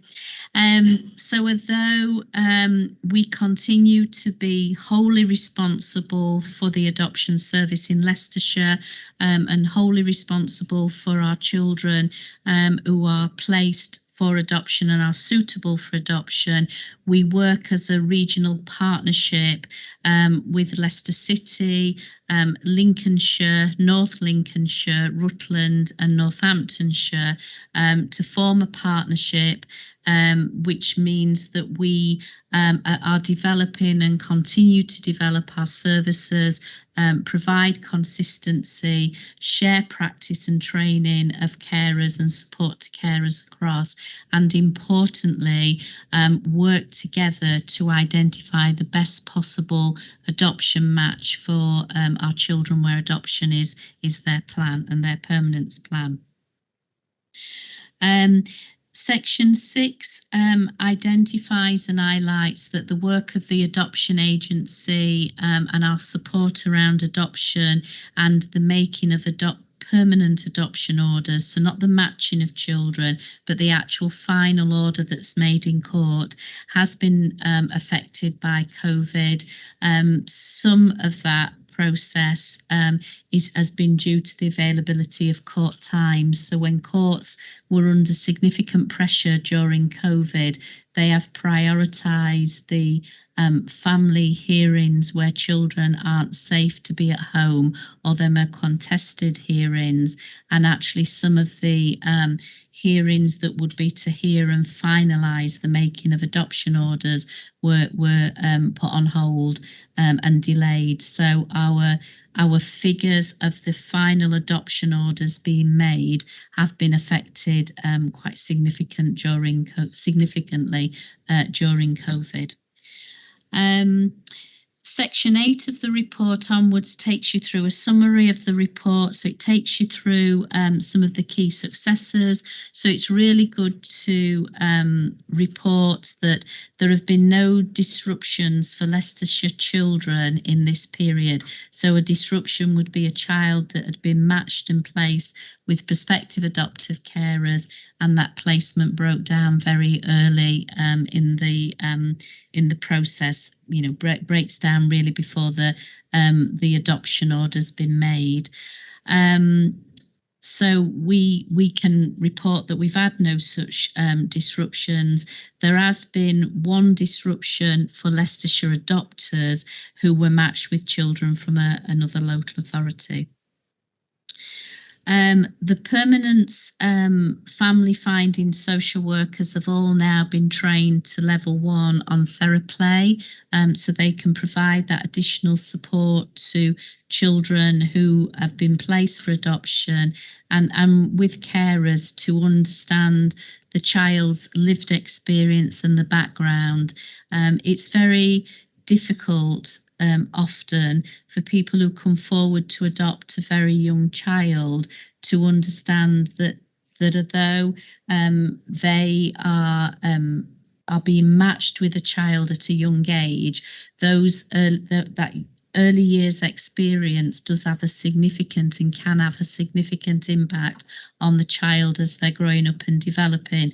So the availability and the investment we've made in training our workers in therapy that can actually support and prepare both the children before the place for adoption, support them during that period when they're initially placed, and support them, I may add, until they no longer require our support by post-adoption support, and the carers, is proving to be really invaluable and gets very positive feedback from adopters.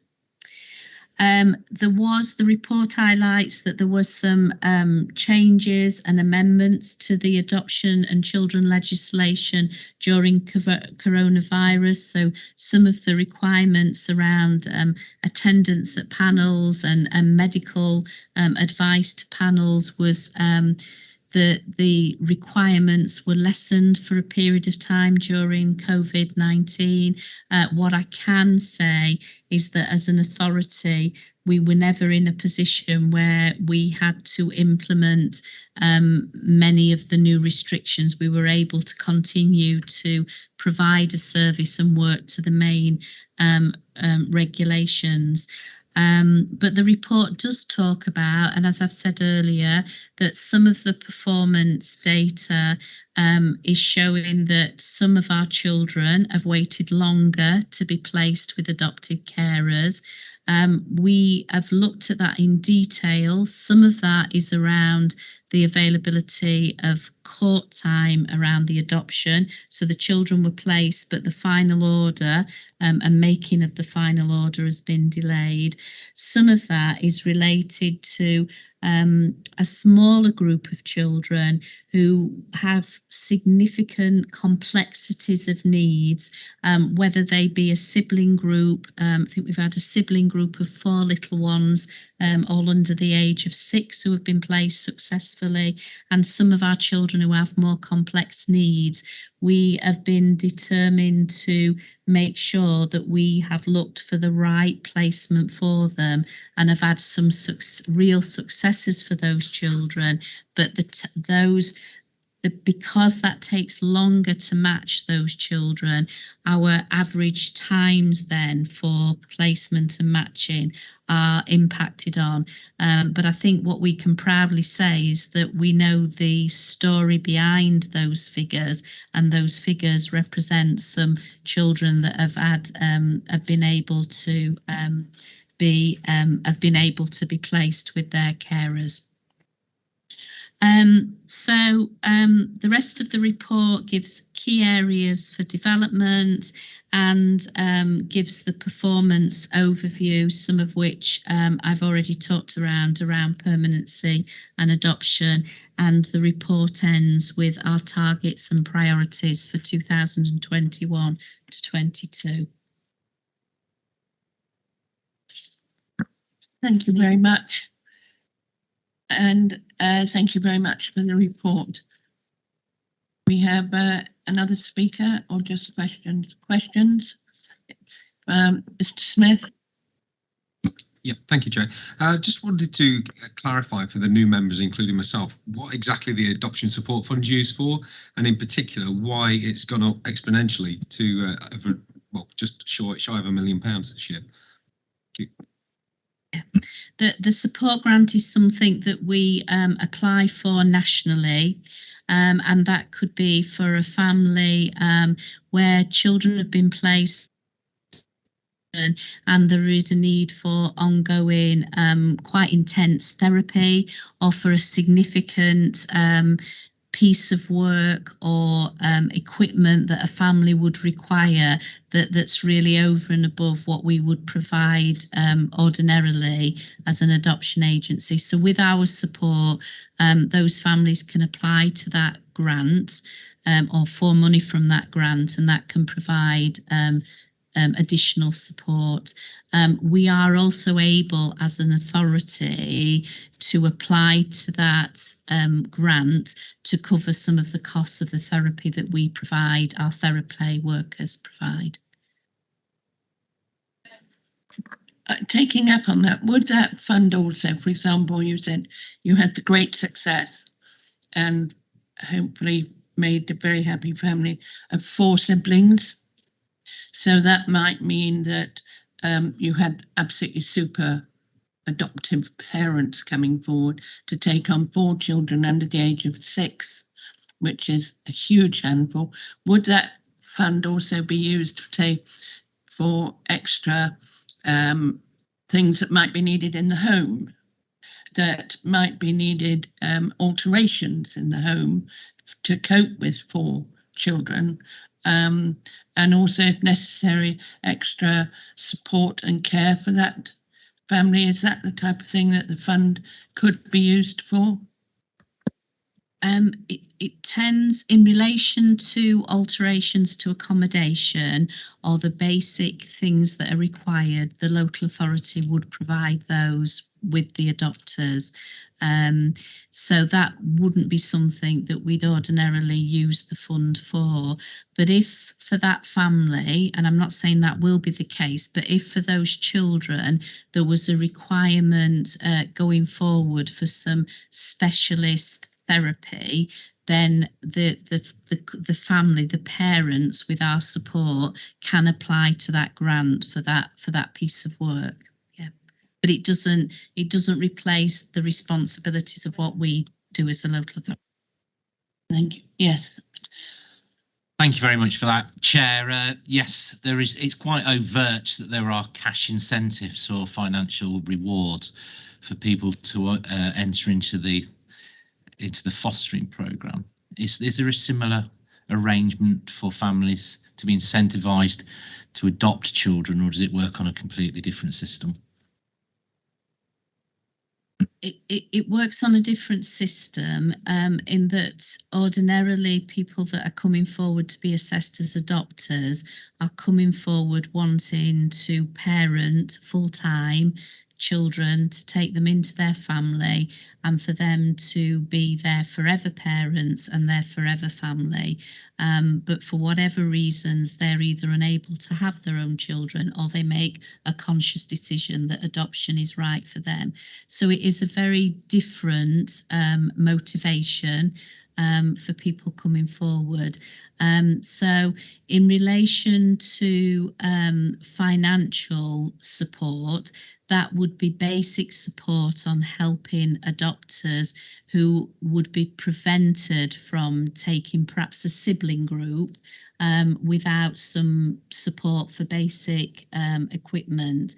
But I have to say, for majority of people that come forward to adopt, they have already made those, in making that life choice, they've already made the arrangements that many other parents would make before they started a family. Thank you, Chair. Thank you, Sharon. Thank you very much. I see no more hands, but thank you very much. Sharon did and no wanted to speak at the moment. No? Well, we'll move on to thank you very much, Sharon. Really fascinating. We may ask, as it's a new field for most of the committee, that maybe at a future agenda item we bring forward the possibly with the fostering as well, is sort of things like the finance, the numbers involved, decisions making, and the monitoring of once they're in either adoptive parent or foster, how the depth of monitoring and what happens. So we'll put that when we have the agenda planning meeting, future meeting. But thank you very much. We'll move on to item 14, which is the final item, which is the annual report on Leicestershire's response to tackling child criminal exploitation. And Sharon, this will be yourself and Donna.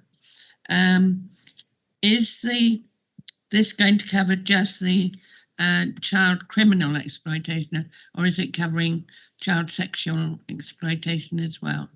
Is it a separate thing? It covers child criminal exploitation, which includes children that are subject to child sexual exploitation, missing and trafficked children. So committee have a report before them, and Donna Smalley, who's the service manager who's prepared the report, is here to take questions from committee. But just to give an overview to committee, the report talks about the policy from section 2 onwards, the policy and framework in which we have developed, and with our partner agencies of the police, health and Leicester City and Rutland, have developed our response over the years to children subject to child sexual exploitation, missing and trafficked, and in more recent years how that's developed wider into our understanding and knowledge about those children and young people who are the victims of child criminal exploitation. So the report gives a background that goes way back to developing and Leicestershire being at the forefront of making a decision and developing services to children. I would draw your attention to section 19 of the report onwards, that talks about some of the performance activity and the activity that is overseen by the Child Criminal Exploitation Operations Group, multi-agency group that is co-chaired by myself and the AD from the city and reports into the Vulnerability Executive Group.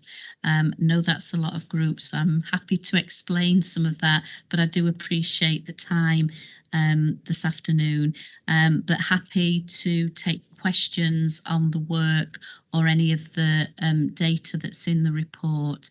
And Donna is available, but I'm mindful of time and don't want to not give you a chance to ask questions that you may have.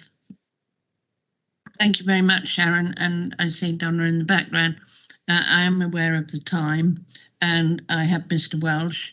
And then I think if anybody else thinks of questions after this meeting, obviously send a question in, and if you could copy the whole of the committee in, that would be helpful.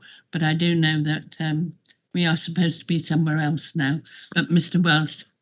Yes, I'll keep this very quick.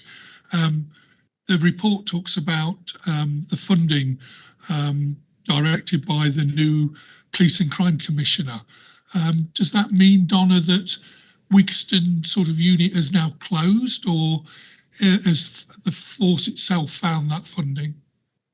No, we're now in a position, Mr. Walsh, where we have the OPCC has withdrawn the funding. However, for Leicestershire County Council, we now have 2 permanent teams that tackle child sexual exploitation and child criminal exploitation. We're still hosted by Leicestershire Police. And we've tried to, from our perspective, for our children in the county, replace what we have lost, particularly in terms of the health perspective, which you yourself have visited the hub and know how vital that is. So we do have our specialist nurse in a very specific role now. Her response is to safeguarding vulnerable children and adults. So we've maintained that clear communication with her, which is so vital. So we've lost, but in my opinion, we've gained because we've been so well supported in the county. So our approach is now developing, as you can see from the report, to consider the contextual elements of safeguarding and exploitation and what that encompasses. So we are hoping to develop a new framework that will consider how a family is affected, not only a child, but siblings and parents who are very isolated by this activity, by something outside the front door. So it's a different way of delivering child protection. We're looking outwardly and trying to create safety and safe places within local communities, schools, peer relationships. And we're being supported by Bedford University in delivering some of this work and piloting a scheme with 4 young people that have been very, very hard to reach. So really exciting times for us. So I don't feel we've lost. I would benefit a child psychologist that we lost because that was an exceptional resource that we had, but that was provided by the Police and Crime Commissioner. Thanks ever so much, Donna. That's really helpful. Thank you. Thank you very much, Donna. Thank you very much, everybody. You've got the dates of the next meetings in your papers, but I'll just whiz them. 25th of January. Everybody have a good Christmas and Happy New Year. 8th of March, 7th of June, 6th of September and 8th of November.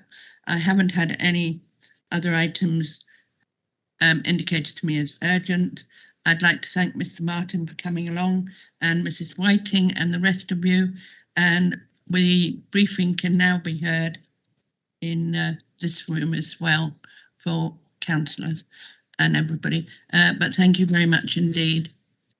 And as I say, any questions, just write them to the officers, but copy in the committee as well. Thank you.